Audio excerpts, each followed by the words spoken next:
Where did the idea come for the film? Where the story, the characters? The idea came from a short film that I'd done called Victoria Potticino, and while researching that film, I learned about the Central American part of the journey, which is these immigrants on top of freight trains like this one, crossing Mexico, facing bandits and gangs and innumerable hardships, and it was just sort of an amazing thing that I didn't realize this was happening currently just south of our border, and it's still happening. It's happening today. Somewhere right now in Mexico, there's immigrants on top of a train like that.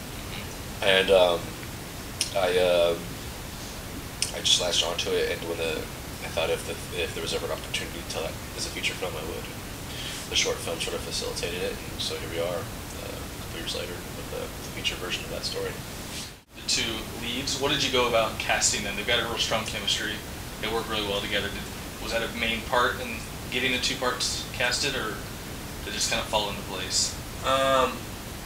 The casting process was long. I spent a year casting the film, especially looking for her because I wanted to cast a Honduran girl for the role, and I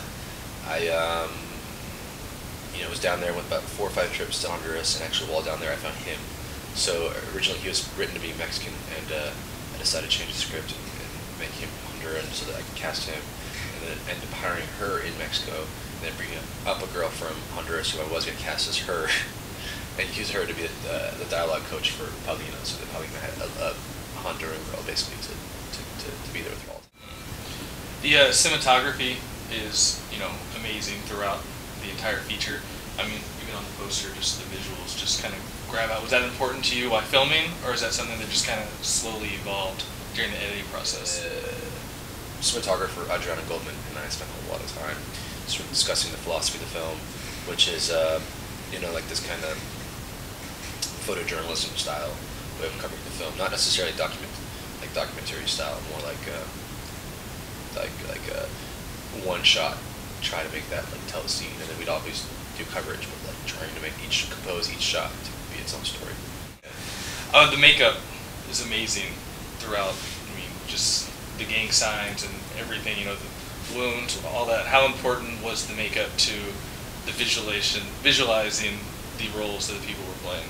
I think, especially for Lil Mago's character, who has the face covered in tattoos, it really helped him. When he got to see himself with his head shaved and that makeup on, he really loved it. It really got him into the role and got him feeling like the charismatic little sociopath he is.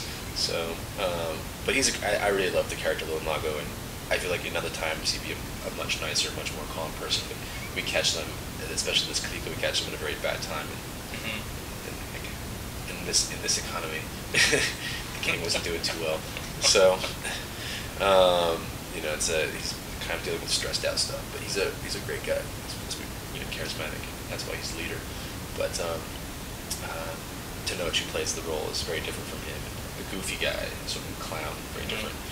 And I think that tattoo, without that makeup, he wouldn't be the same. Wouldn't be the same performance. Deleted scenes. Was there any material that you really weren't able to use in the final version of the film that you wish you would have found a place for? No, I think all the deleted scenes should probably stay deleted. Should not be deleted? Yeah. Yeah. Awesome. And they keep saying, well, if you make a DVD, you want deleted scenes on the DVD. I'm like, no, keep those off. Not too good? No, they weren't bad, actually.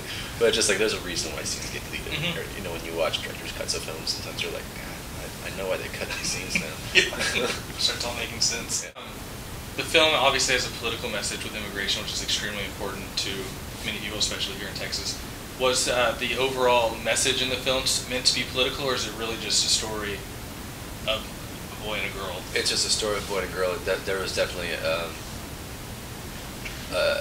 avoiding politics. There was definitely a sense that we were trying to avoid it, definitely throughout the entire process, and not enter into any kind of conversation about legislation or what should happen with immigration. More so, let's get into this journey and this experience with these characters and see it through their eyes, and nothing more than that. What's the overall message, or what do you want audiences to take away after they leave the theater?